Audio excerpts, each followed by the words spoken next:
como é praxe em todas as nossas reuniões. Então, elevemos o nosso pensamento a Deus, a Jesus, em oração, ao nosso anjo protetor, com toda a nossa fé, agradecendo primeiramente a saúde, a disposição em estarmos aqui essa noite com esse frio, agradecendo a vida, pedindo o amparo, rogando o socorro, a atenção do Divino Mestre, do nosso Pai Maior, para que nessa noite possamos bem ouvir, bem compreender e que as lições aqui ouvidas possam ser refletidas no nosso dia a dia, no nosso trabalho, na nossa casa, na vida de relação com a comunidade. Que possamos então ter uma boa reunião em paz e harmonia. Que assim seja. Então, para a noite de hoje, nós temos esse assunto do Evangelho, né, de Jesus. O Evangelho segundo o Espiritismo. A primeira vez que eu ouvi esse ensinamento,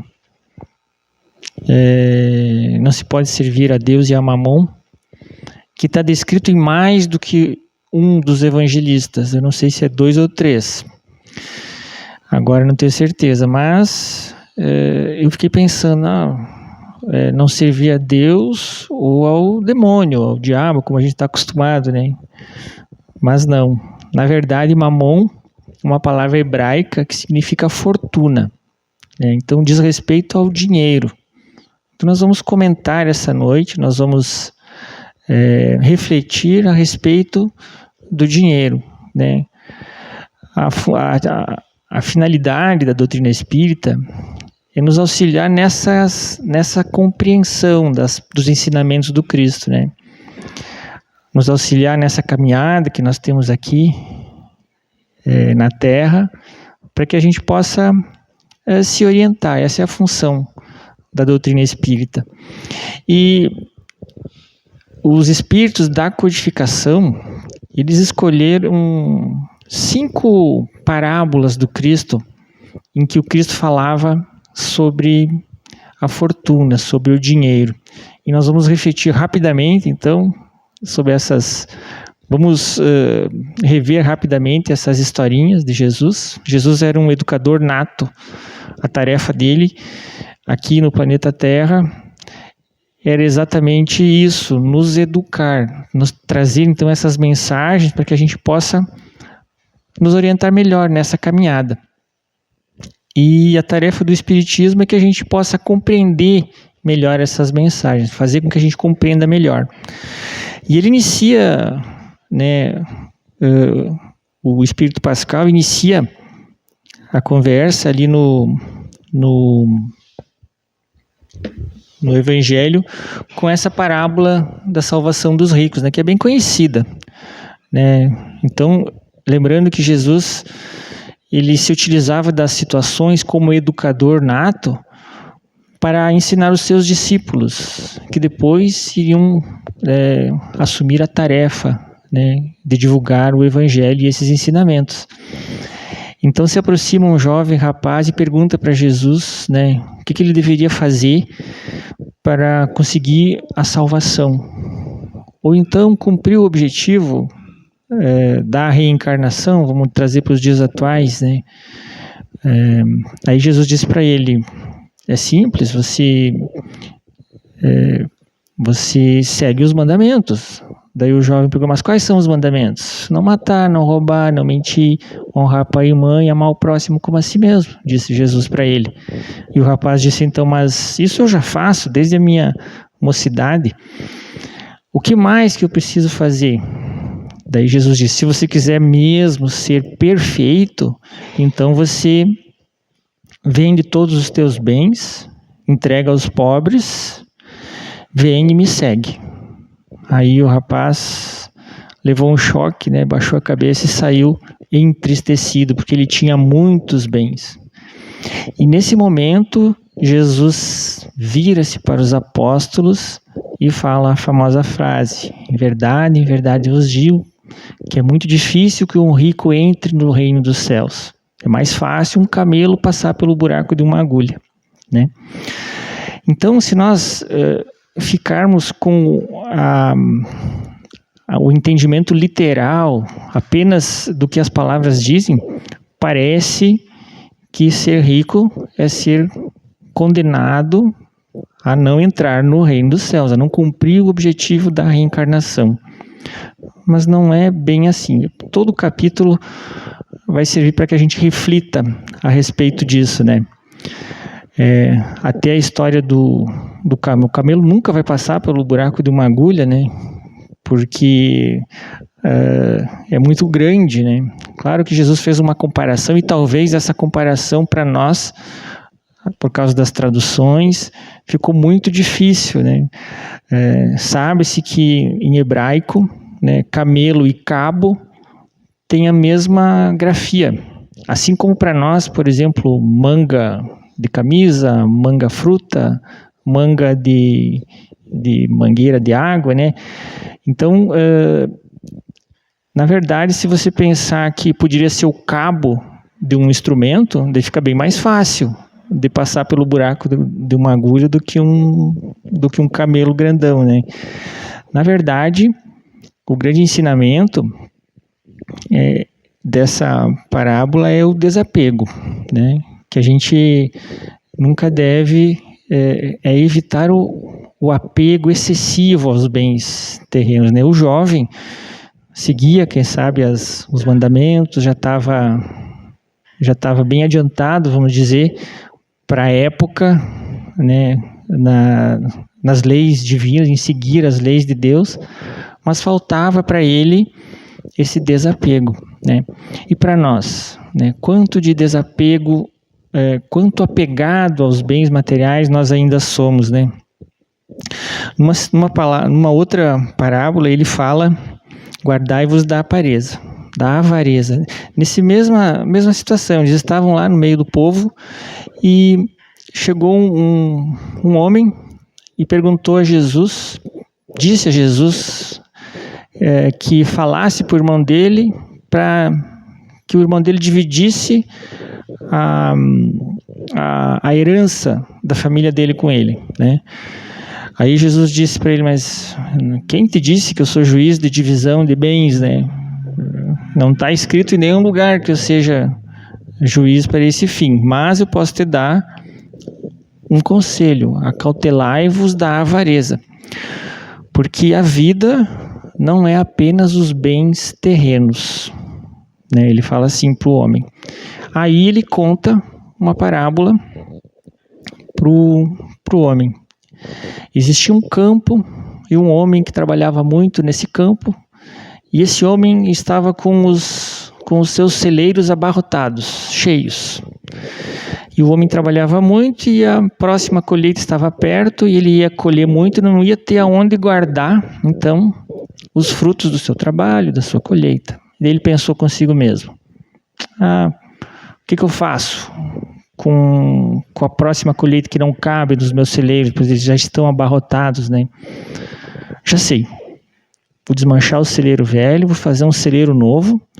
Aí eu posso dizer para minha alma: fica tranquila, bebe, come, fica à vontade, que você vai ter bens para muitos anos. Aí veio o Senhor e disse para aquele homem: nécio. Daí eu fui pesquisar o que era nécio, né? Porque às vezes a gente... Nécio é uma pessoa desprovida de inteligência. Então o Senhor disse: nécio, essa noite mesmo virão buscar a tua alma. E o que adiantou você trabalhar tanto, guardar tanto, para voltar para voltar hoje para o mundo espiritual, e os teus celeiros e os teus bens ficarão para quem, né? Então, por isso que ele diz que assim é aquele que entesoura para si, assim é aquele que guarda para si não é rico para Deus. Porque eu nunca vi um cortejo ser seguido pelo caminhão de mudança, né? Nunca vi caixão com gaveta para guardar o dinheiro, o ouro, enfim. né? É preciso que a gente pense, né, quão apegado a gente é às coisas, né, aos bens, porque essas coisas não vão ficar, não vão ir conosco, nós não vamos levar essas coisas, né? Outro ponto de reflexão do Cristo. Numa outra situação, que é Jesus em casa de Zaqueu, Jesus já estava bem conhecido nessa época, ali pelas redondezas. E quando ele entrou em Jericó, o povo ficou alvorotado. E todo mundo, a multidão, saiu atrás do Cristo, porque as pessoas queriam tocá-lo, queriam seus milagres, né? E Zaqueu estava muito curioso, e era um homem baixinho, não conseguia enxergar Jesus. Zaqueu era um publicano. Para que a gente possa entender, publicano eram aquelas pessoas que os judeus não gostavam, achavam homens de má vida, né? Eles eram os cobradores de impostos, né? Na verdade, nessa época, o Império Romano é que comandava politicamente, né, Israel. E para a gente ter uma ideia de quem eram os publicanos, eles eram judeus que trabalhavam para os romanos. Vamos dizer assim, eram traidores no pensamento dos judeus. Mas o Zaqueu estava muito curioso para conhecer Jesus e, correndo no meio da multidão, pulava, não conseguia enxergar Jesus. Foi então que ele subiu numa árvore mais adiante e ficou aguardando. Por aqui Jesus vai passar, então eu vou poder enxergar a Jesus, né? E quando Jesus chegou perto, ele levantou os olhos e viu Zaqueu, que era um homem rico. Então Jesus disse para ele assim: Zaqueu, apresse descer daí, que essa noite importa que eu fique na sua casa. O Zaqueu ficou surpreendido, né? Até porque Jesus falou o nome dele. Então Zaqueu desceu rapidamente e foram para a casa de Zaqueu, né? Os fariseus, os judeus, ficaram que já estavam pensando em fazer alguma coisa contra Jesus, aqueles que depois acabaram fazendo o mesmo, ficaram pensando, mas como que o Messias vai para a casa de um homem dessa estirpe, né? Um homem de má vida, né? Mas Jesus foi, né? E quando chegou na casa de Zaqueu, o Zaqueu vai e diz assim para Jesus: olha, Senhor, eu estou disposto a vender metade dos meus bens e doar aos pobres. E aqueles que eu, durante a minha vida, tenho enganado, eu quero devolver 4 vezes. Aí Jesus olhou para ele e disse: muito bem, né? A salvação entrou nessa casa essa noite. Porque eles deixa eu ver uma partezinha aqui. Porque nenhuma ovelha de Israel deve ficar perdida, né? E o Filho do Homem, ele veio salvar a todos, a bons e maus. Vejam que nessa parábola não é preciso vender todos os bens, né? Na primeira, tinha que vender tudo e seguir Jesus. Nessa, o homem vendeu só metade e Jesus disse que a salvação tinha entrado naquela casa, né? Então, é preciso que a gente observe, depois, mais adiante, nós vamos conversar a respeito disso, todos os aspectos e qual a situação que Jesus queria demonstrar naquele momento. Naquele momento, aquele homem que era considerado de má fé, para Jesus não, que nenhuma das pessoas que estão aqui reencarnadas nesse momento, sejam elas boas ou más, estão perdidas, né? O Filho do Homem veio buscar todas as ovelhas perdidas, né? Então ninguém que tenha cometido erros durante toda a vida está totalmente renegado, ou seja, o reino dos céus, o objetivo que é a nossa evolução não está perdida para ninguém, né? Jesus demonstra nessa parábola, com desapego também, né? Existe a parábola do mal rico, também, que aborda um outro aspecto, né? Bem interessante. Existia um homem, então, que se vestia bem, morava bem, comia bem, e na porta desse homem morava um homem pobre, chamado Lázaro. Essa historinha é do Velho Testamento. E o Lázaro queria viver apenas com as migalhas do homem rico. Mas o homem rico, ao invés de dar para Lázaro, dava para os cachorros, para os cães que estavam por ali. Os mesmos cães que lambiam as feridas, né, do homem pobre, do Lázaro. Mas chegou o dia em que o homem pobre desencarnou e retornou para o mundo espiritual, para o seio de Abraão, né, segundo a historinha. Logo em seguida, morre também o homem rico, e ele é sepultado, né, no fogo do inferno. Aí está lá o homem rico olhando e enxerga ao longe assim o Lázaro no seio de Abraão, desfrutando então da companhia do Pai, né? E ele grita, e ele pede, ele chama, né? Senhor, Senhor, tenha piedade de mim, né? Diga para o Lázaro que venha, que umidifique as suas mãos, que molhe as suas mãos e umidifique a minha língua, que aqui nesse calor aqui está muito seca, né? Aí o pai Abraão diz: lembra, meu filho, que lá na terra o Lázaro só tinha dificuldades, só tinha tristezas, só tinha angústias, e você estava muito bem, né? Só tinha gozos, muito bem. Agora é diferente. E entre vocês, entre nós e vocês, existe um abismo que não pode passar nem daqui para lá e nem de lá para cá. Aí o homem rico pensa: puxa vida, lembrou dos irmãos dele. Senhor, poderia então enviar o Lázaro lá para a casa do meu pai, que os meus irmãos digam essas coisas para os meus irmãos, para que eles não venham aqui e sofram como eu? Aí o Abraão diz para ele, o pai Abraão diz para ele: não, meu filho, lá na terra tem os profetas e tem Moisés. Não, pai, mas se for o Lázaro que já está morto, eles vão acreditar muito mais, né?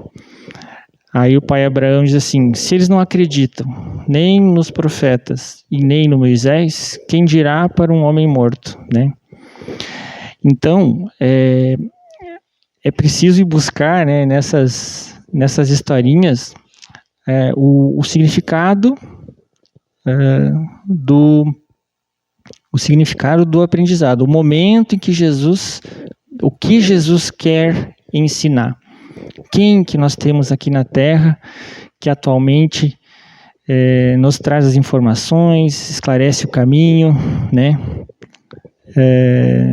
E mais uma parábola, rapidinho, para que a gente não se demore demais, que é a parábola dos talentos. Ela é muito bem conhecida também, né? Aquela parábola que Jesus, o Senhor, dá 5 talentos para um, 2 talentos para outro e 1 talento para outro.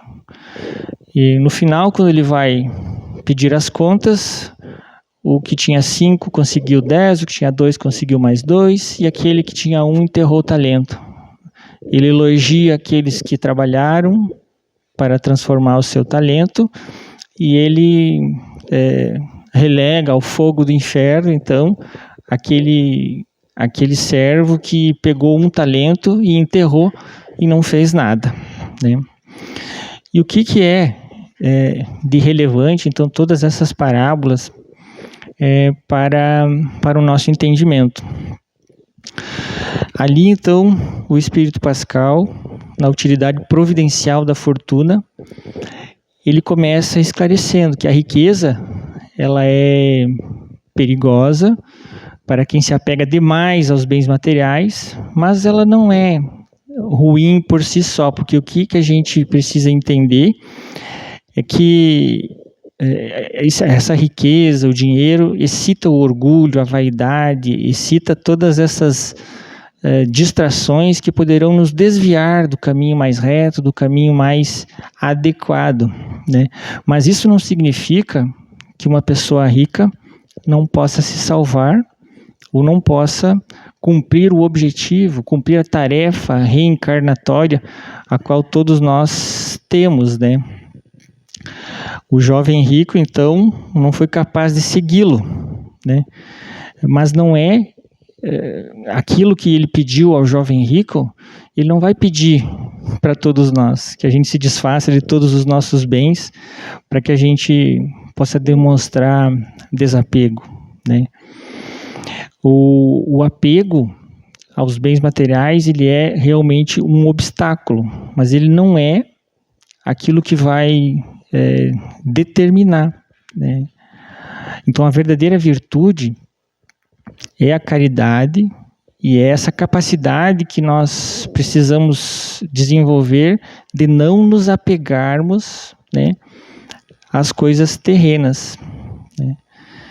Então, a riqueza ela pode ser muito útil quando bem usada e ela vai auxiliar no progresso da humanidade, porque é só através da riqueza que conseguimos os avanços da ciência, nas comunicações, né, e na melhoria do mundo. Se nós observarmos o desenvolvimento dos transportes, das comunicações, da tecnologia, nós vamos ver que não seria possível, né, estarmos nesse estágio de desenvolvimento atual se não fosse os bens, se não fosse a riqueza, se não fosse o dinheiro, né?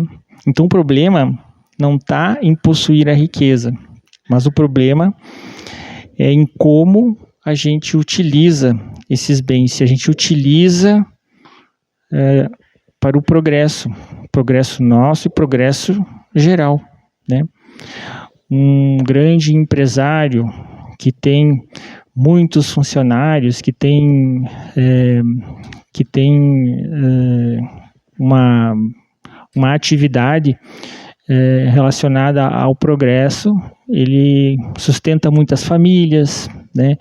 Ele tem um papel importante no desenvolvimento do nosso país, né? Então a riqueza, se usada com sabedoria, pode fazer muito bem e pode ajudar no crescimento moral também das pessoas, porque é preciso que haja primeiro o desenvolvimento intelectual, é preciso que haja boas condições de vida, é preciso que as pessoas tenham qualidade de vida. Então não está errado nós termos conforto dentro da nossa casa, não está errado a gente ter um bom automóvel, uma boa casa, nós termos um ar-condicionado para os dias de frio ou de calor, não está nada errado, não é nada de errado a gente ter os confortos do mundo, né? Errado é você utilizar da maneira errada, explorar as pessoas, né? Errado é você usar da maneira errada. Depois que a humanidade atinge um determinado nível de intelectual, vai acontecer aquele vazio e é um estágio necessário para que avançamos para uma segunda fase, que é o desenvolvimento moral, né? Divaldo falava muito desse vazio existencial. As pessoas têm todas as coisas, mas parece que falta ainda, né?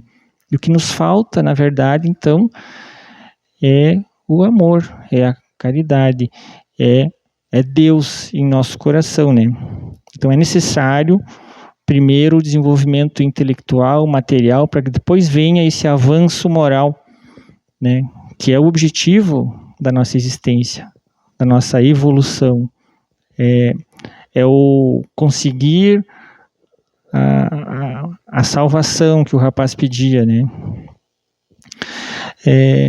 E a desigualdade das riquezas. Por que existe, então, essa desigualdade das riquezas? À primeira vista, parece uma coisa injusta. Se nós analisarmos do ponto de vista material apenas, né, em que, se nós não considerarmos os ensinamentos da doutrina espírita, que é a reencarnação, a lei de justiça, se nós não considerarmos o planejamento reencarnatório, se nós acharmos que a existência é única, nós não vamos encontrar uma justiça na desigualdade das riquezas. Mas, sabendo que nós não estamos aqui pela primeira vez, e que mesmo depois que nós retornarmos para a pátria espiritual, retornaremos muitas vezes ainda para viver outras experiências, né? A própria experiência da riqueza, a experiência da pobreza, né? A experiência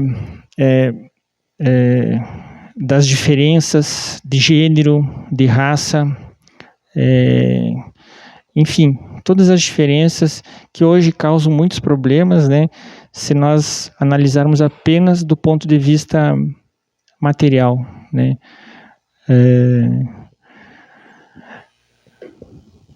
Então, por detrás dessas diferenças das riquezas existe uma lógica, né? E Deus não está errado, né? Deus põe na mão de cada um aquilo que é necessário para o seu avanço, para o seu desenvolvimento, para o seu progresso individual e coletivo. A riqueza tem a tarefa do avanço não só individual, mas coletivo da humanidade, né? Nas mãos das pessoas certas, né, nós vamos conseguir muito progresso nos transportes, telecomunicações, enfim, tudo que a gente está vendo aí, né, passou por pessoas inteligentes e que pensavam muito bem. Então, por que nem todos são igualmente ricos? Por que a riqueza... Por que existem todas essas diferenças, né? A princípio, porque nós não somos iguais.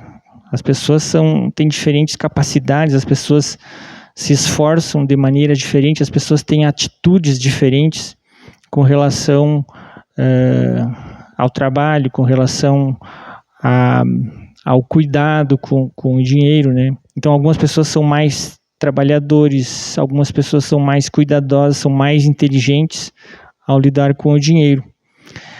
E mesmo que todos recebessem, vamos dizer que fosse pego todo o dinheiro do nosso planeta e dividido em partes iguais para todas as pessoas, logo logo esse equilíbrio estaria rompido, porque as pessoas não são do mesmo jeito cuidadosas. Umas gostam de uma coisa, outros gostam de outra coisa, e as pessoas gastariam esse dinheiro de maneira diferente, né?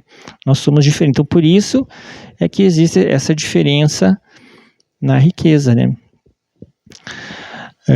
E além do mais, se fôssemos todos igualmente ricos, quem trabalharia? Quem faria o trabalho mais difícil, né? Não haveria, então, o incentivo para o progresso. Não haveria as grandes descobertas, as obras úteis deixariam de acontecer, porque nós somos estimulados, né, a trabalhar, a lutar, a estudar, né, porque receberemos uma recompensa, né, financeira, normal. No mundo que nós estamos hoje, é preciso a gente pensar nisso, né? Não é ser hipócrita, não é nada disso. Hoje, todos nós precisamos de um casaco bem quentinho, porque senão nós sofreríamos, né, as consequências dessa falta de cuidado, de não pensarmos, então, no que vamos vestir, né? Então, se fossem as pessoas ricas da mesma forma, todo mundo do mesmo... o mundo não evoluiria, porque não haveria esforço e não haveria responsabilidade. Aquele que vai trabalhar vai pensar assim, se eu for trabalhar ou não for trabalhar, não faz diferença, porque eu estou rico mesmo, né? Então, hoje eu não vou. Entendem que daí a humanidade travaria, né? Se fosse todos igualmente ricos. E a riqueza, ela é uma prova espiritual, né? Ter dinheiro, então, é uma prova do desapego e da caridade. Já a prova da pobreza é a prova da paciência e da humildade. A riqueza, ela sempre vai mudar de mãos com o tempo e as vidas sucessivas, né? Todos nós vamos passar pela prova da pobreza, pela prova da riqueza, pelas provas do gênero oposto que nós temos hoje. Então, os homens e as mulheres reencarnam uma vez num gênero, outra vez no outro gênero. O racismo também, as raças, né? Vamos reencarnar passando por experiências diferentes em todos os continentes e talvez em todas as raças que existam sobre o nosso planeta. E seria a solução, né, para muitos problemas relacionados aos preconceitos de gênero, de raça, todos os preconceitos que existem, se a gente pensasse dessa maneira. Se esse ensinamento, né, fosse realmente praticado, né? Porque se eu sou homem hoje, né, e sei que na próxima reencarnação eu tenho que passar pela experiência feminina, né, eu vou pensar em respeitar muito mais, né? Mesma coisa relacionado à raça, mesma coisa relacionado à pobreza, mesma coisa relacionada a... Então, as experiências que esse planeta pode nos oferecer, nós vamos passar, nós vamos experienciar todas as possibilidades em todos os continentes, né, desse nosso planeta. E quanto à justiça divina, então alguns poderiam dizer, né, se Deus é justo, todos passam por diferentes experiências ao longo das suas vidas. Então não importa aquilo que a gente tem, mas sim o uso que a gente faz daquilo que a gente recebe, né? Foi o que Jesus falou para aquele rapaz que queria que o irmão dividisse a herança com ele. Guardai-vos da avareza, porque não é o que a gente tem que vai fazer diferença na nossa vida, mas é o uso que a gente faz daquilo que a gente tem, né? Deus nos propicia então essas diferentes experiências para que a gente possa fazer o uso mais correto, mais ético, mais reto possível de todos os talentos que Deus nos dá, né? Porque todos nós temos talentos, todos nós, ao reencarnarmos, viemos com uma tarefa, viemos com alguns débitos, e Deus, Ele nos dá 1, ou 2, ou 5 talentos, né? E a gente precisa não enterrar esse talento, né? Se o meu talento é somente a pobreza, eu não posso enterrar esse talento e passar a vida reclamando, né? Ali dizia que a prova da miséria é da paciência e da resignação. Não que a gente não deva se conformar com a situação, com situações possíveis de serem melhoradas, né? Como eu disse antes, os confortos materiais da vida, né? Não tem nada de errado de a gente querer as coisas aqui da Terra, desde que a gente não precise explorar, desde que a gente não descumpra aqueles mandamentos que o mestre falou para aquele jovem rapaz, né? Não roubar, não matar, não mentir, amar o próximo, né? É lícito que a gente queira o conforto, que a gente queira o bem-estar, é o progresso, né? E qual que é o verdadeiro problema, então, que nós temos na nossa humanidade, né? O mal não é a riqueza, mas sim o orgulho e o egoísmo. Como sugere aquela primeira parábola, né? que o rico jamais vai entrar no reino dos céus, assim como o camelo jamais vai entrar pelo buraco de uma agulha. Na verdade, não tem nada a ver com a riqueza em si, mas sim com o orgulho e com o egoísmo que está na base de todos os vícios, todos os males da humanidade. Então, muitas vezes, as leis externas, elas não mudam o coração, né?